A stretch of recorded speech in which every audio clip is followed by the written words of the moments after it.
everyone, welcome back to Evan's Magical World. ഇന്ന് നമ്മൾ ഉണ്ടാക്കാൻ പോകുന്നത് ഒരു സൂപ്പർ ഈസി ആയ കോട്ടേജ് ചീസ് എന്നാൽ പനീറിന്റെ ഒരു നല്ല ടേസ്റ്റി കറിയാണ് കേട്ടോ. അപ്പൊ ആദ്യം ഒരു ചട്ടി എടുക്കുക, എന്നിട്ട് എണ്ണ ഒഴിക്കുക, എന്നിട്ട് റഫ്ലി ചോപ്പ് ചെയ്ത ഇഞ്ചിയും പിന്നെ ഗാർലിക്കും കൂടി വെറുതെ ഇടാം. നമുക്ക് ക്രഷ് ചെയ്യേണ്ട ആവശ്യമില്ല കേട്ടോ. ഈ പ്രാവശ്യം നമുക്ക് എല്ലാ വെജിറ്റബിൾസ് ഇടുന്നത് റഫ്ലി ചോപ്പ് ചെയ്താൽ മതി. അപ്പൊ ഇത് രണ്ടും ഞാൻ റഫ്ലി ചോപ്പ് ചെയ്തിട്ടു. എന്നിട്ട് ഞാൻ ഒരു 1.5 കാന്ത എന്ന് വെച്ചിട്ടുണ്ടെങ്കിൽ സബോള, ഓക്കെ, റഫ്ലി ചോപ്പ് ചെയ്തിട്ട് ഞാൻ അത് വഴട്ടാൻ വേണ്ടിട്ട് അങ്ങോട്ട് ഇട്ടു. ഇനി നമ്മൾക്ക് എന്റെ വീട്ടിൽ ചില്ലീസ് അധികം ഉപയോഗിക്കില്ല, കാരണം എന്റെ ഉണ്ണികൾ തിന്നണ കാരണം. അതുകൊണ്ട് നമുക്ക് റഫ്ലി ഞാൻ സ്ലിറ്റും ചെയ്തിട്ടില്ല, ഫുൾ ആയിട്ട് ഞാൻ അങ്ങനെ ഇട്ടേക്കാം. കാരണം നമുക്ക് ഇതൊക്കെ ഒന്ന് വഴട്ടി കഴിഞ്ഞിട്ട് ഗ്രൈൻഡ് ചെയ്യണം. അപ്പൊ നമ്മള് 2 ചില്ലി ഇട്ടു. എന്നിട്ട് അതൊന്ന് വാടി വരുമ്പോ ഈ രൂപമായി വരുമ്പോ നമ്മൾക്ക് ഇച്ചിരി ഉപ്പിടാം. ഉപ്പിട്ട് കഴിഞ്ഞാൽ വേഗം നമുക്ക് എന്താ പറയാ വേഗം നമുക്ക് ഈ സബോള വാട്ടി കിട്ടും. എന്നിട്ട് നമുക്ക് ഇച്ചിരി കൂടി വരട്ടാം. എന്നിട്ട് എല്ലാം കൂടി ഒന്ന് സോഫ്റ്റ് ആയിന്ന് കാണുമ്പോ നമുക്ക് അതിന്റെ ഉള്ളിലേക്ക് ടൊമാറ്റോസ് ഇടാം. ഞാൻ 2 ടൊമാറ്റോസ് ആണ് ഇട്ടേക്കണേ, കാരണം എനിക്ക് ടൊമാറ്റോ ബേസ്ഡ് ഗ്രേവി ഭയങ്കര ഇഷ്ടം. അപ്പൊ ഞാൻ 2 ടൊമാറ്റോസ് കൂടി ഇട്ടിട്ട് ഇനി ടൊമാറ്റോസ് പോലും വാടുന്ന വരെ നമുക്ക് ഒന്ന് മിക്സ് ചെയ്ത് വെക്കാം. അത് വാടുമ്പോ നമുക്ക് വേഗം മനസ്സിലാവും. അപ്പൊ നമുക്ക് വാടി കിട്ടിയിട്ടുണ്ട്. വാടി കഴിഞ്ഞിട്ട് നമ്മൾക്ക് ഇച്ചിരി എന്താ പറയാ ടൊമാറ്റോസിന് ഇങ്ങനെ ഇച്ചിരി മാഷ് ചെയ്ത് കൊടുക്കാം. അപ്പൊ വേഗം സോഫ്റ്റ് ആയി നമുക്ക് മനസ്സിലാവും. അതിന്റെ കൂടെ തന്നെ നമുക്ക് നല്ല ഹോട്ട് ചപ്പാത്തീസും ഉണ്ടാക്കാം, കാരണം ഈ ഗ്രേവിയുടെ കൂടെ ചപ്പാത്തിയാണ് ദ ബെസ്റ്റ് കോമ്പിനേഷൻ. അപ്പൊ നമുക്ക് ടൊമാറ്റോ ഒന്ന് വാടി കിട്ടുന്ന വരെ വേഗം ചപ്പാത്തീസ് ഉണ്ടാക്കിയെടുക്കാം. ചിലപ്പോ ഒക്കെ അതിന്റെ ചപ്പാത്തി നല്ലോണം വീർക്കും, ചിലപ്പോ ഒക്കെ ഇങ്ങനെയായിട്ടേ ഇരിക്കുള്ളൂ. പക്ഷെ എനിവേസ് ഞാൻ കാണിക്കുന്നതൊക്കെ സത്യാവസ്ഥയാണ് കേട്ടോ. അപ്പോ എല്ലാം കൂടി വാടി തണുത്ത് കഴിഞ്ഞിട്ട് നമുക്കത് ഗ്രൈൻഡറിലേക്ക് എടുക്കാം. എന്നിട്ട് നമുക്കൊരു ഫൈൻ പേസ്റ്റ് ആയിട്ടൊന്ന് അരച്ചെടുക്കണം കേട്ടോ. അപ്പൊ നമുക്ക് എല്ലാം കൂടി ഗ്രൈൻഡറിൽ എടുത്ത് കഴിഞ്ഞിട്ട് ഇങ്ങനെ ഇത് അരച്ച് എനിക്ക് ഏത് കൺസിസ്റ്റൻസിയിൽ വേണമെന്ന് ഞാൻ കാണിച്ചു തരാം.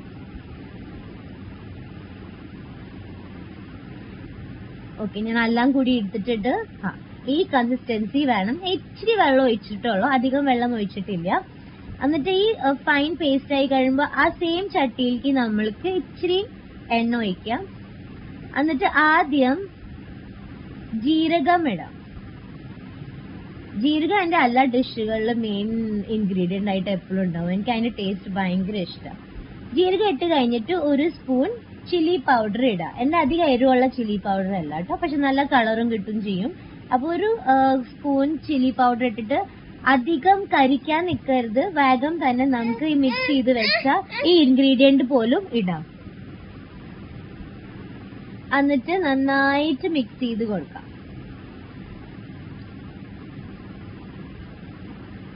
നല്ല എണ്ണ വിടണ വരെ നമുക്ക് മിക്സ് ചെയ്ത് കൊടുക്കാം. ഇനി മസാലകൾ വരും, അത് നമുക്ക് ഇച്ചിരി എല്ലാം കൂടി നല്ലോണം വെന്ത് കഴിഞ്ഞിട്ട് വേണം നമുക്ക് ഇനി അടുത്ത മസാലകൾ ചേർക്കാൻ വേണ്ടി. ഇപ്പൊ നമ്മൾ ടർമറിക് ഇടണം, അതും ഞാനൊരു 1/2 സ്പൂൺ ഇട്ടിട്ടുള്ളൂ. എന്നിട്ട് നല്ലോണം മിക്സ് ചെയ്യാ. ഇനി നമ്മള് കൊറിയാൻഡർ പൗഡർ ഇടും. അത് ഞാനൊരു 1 സ്പൂൺ ഫുള്ളല്ല, എന്നാൽ 1/2 സ്പൂണിനേക്കാളും കൂടുതൽ അത്ര ഞാൻ ഇട്ടിട്ട്. എനിക്ക് അധികം അതിന്റെ ഫ്ലേവർ ഇഷ്ടമില്ല, അതുകൊണ്ട് നിങ്ങൾക്ക് നിങ്ങളുടെ ഇഷ്ടത്തിനനുസരിച്ച് ഇടാം. ഞാനൊരു 1 ഫുൾ സ്പൂൺ ഇട്ടിട്ടില്ല, ഫുള്ളിനേക്കാളും കുറച്ച് കുറവിട്ടെ. ഇനി നമ്മൾക്ക് ഈ എണ്ണ ഒന്ന് വരണ വരെ ഇനി ഞാനൊരു പീസ് ബട്ടർ ഇട്ടിട്ടുണ്ട്, ഒരു ടേസ്റ്റിനും പിന്നെ ഇച്ചിരി ഓയിൽ കൺസിസ്റ്റൻസി കിട്ടാൻ വേണ്ടിട്ട്. ഇനി മെയിൻ ഇൻഗ്രീഡിയന്റ് ആയ paneer, that is cottage cheese, cubes ആയിട്ട് മുറിച്ചെടുക്കാം. എനിക്കൊരു സാറ്റിസ്ഫാക്ഷൻ ആണ് എനിക്ക് ഈ പനീർ ഇങ്ങോട്ട് മുറിച്ചെടുക്കുമ്പോൾ. ഒരു കയ്യിൽ ക്യാമറയും ഒരു കയ്യിലും ഇത് പിടിക്കുന്ന കാരണമാണ് ഇച്ചിരി അങ്ങോട്ടും ഇങ്ങോട്ടും സ്ലിപ്പ് ആവണേ. I hope you guys will understand. അതൊന്ന് കട്ട് ചെയ്തിട്ട് ഞാൻ വെച്ചിട്ടുണ്ട് ക്യൂബിന്. ഇതില് എണ്ണ ഇങ്ങനെ തെളിഞ്ഞു വരുന്നത് കാണുന്നുണ്ട്. അപ്പൊ എണ്ണ തെളിഞ്ഞു വരുന്ന വരെ നമുക്ക് ഇത് ഇങ്ങനെ വാട്ടിക്കൊണ്ടിരിക്കണം. എണ്ണ തെളിഞ്ഞു വരുമ്പോ ഈ എല്ലാ മസാലകള് നമ്മുടെ ഈ പാത്രത്തിൽ നിന്ന് പുറത്തേക്ക് വരും, അപ്പൊ സ്റ്റിക്ക് ആവില്ല. അപ്പൊ മനസ്സിലാവണം നമ്മുടെ മെയിൻ എന്നിട്ട് പറയാ ഇത് വെന്ത് കിട്ടിയിട്ടുണ്ട്. ഇനി നമ്മൾ ചെറിയൊരു ഗ്ലാസ് വെള്ളം ഒഴിച്ചേക്കാം, എന്നിട്ട് നല്ലോണം നല്ല തിക്ക് ഗ്രേവി ആവും ഇത്. അപ്പൊ ഞാൻ ഒരു ചെറിയ ഗ്ലാസ് വെള്ളം ഒഴിച്ചു, എന്നിട്ട് ഞാൻ ഇച്ചിരി കൂടി നേരം അത് വേവിക്കും. ഇനി ഞാൻ എന്റെ ബ്യൂട്ടിഫുൾ പനീർ ക്യൂബ്സ് ഇട്ടേക്കാം. ഇത് ഇടുന്ന സമയത്ത് തന്നെ 4-5 എണ്ണം ഞാൻ വയലിക്കും ഇട്ടു.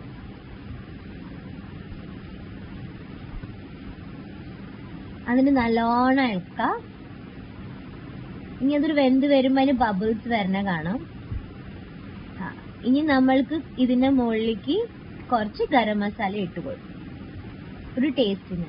ഇതാണ് വൺ മോർ മെയിൻ ഇൻഗ്രീഡിയന്റ് എന്റെ എല്ലാ നോർത്ത് ഇന്ത്യൻ ഡിഷസിൽ ഇടുന്നത്, കസൂരി മേത്തി. കസൂരി മേത്തി എല്ലാ ഒരു ഡിഷസിന് ഒരു നല്ല സ്മെല്ലും നല്ലൊരു ഫ്ലേവറും കൊടുക്കും. സ്പെഷ്യലി നോർത്ത് ഇന്ത്യൻ ഡിഷസിൽ എല്ലാവരും ഈ കസൂരി മേത്തി എന്ന് പറഞ്ഞ സംഭവം ഇടും. മേത്തി ഈസ് മെയിൻലി ഫെനുഗ്രീക്ക്, അതിന്റെ ലീഫ് ഡ്രൈ ചെയ്ത് വെച്ചേക്കുന്നതാണ് കസൂരി മേത്തി. അപ്പൊ നമ്മുടെ ഡിഷ് റെഡിയായി. നിങ്ങൾക്ക് ഈ ഡിഷ് ഇഷ്ടമായിട്ടുണ്ടെങ്കിൽ please Evan, so you will tell me how is it? This also. That afterwards. First you have this and then.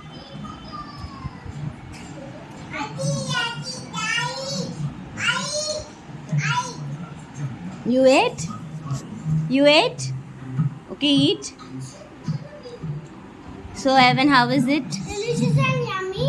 Every time what delicious is something new. Tasty, sweet and yummy. It's not sweet, it's spicy. It's not spicy. Esther, how is it? Spicy. Spicy, but yummy. And this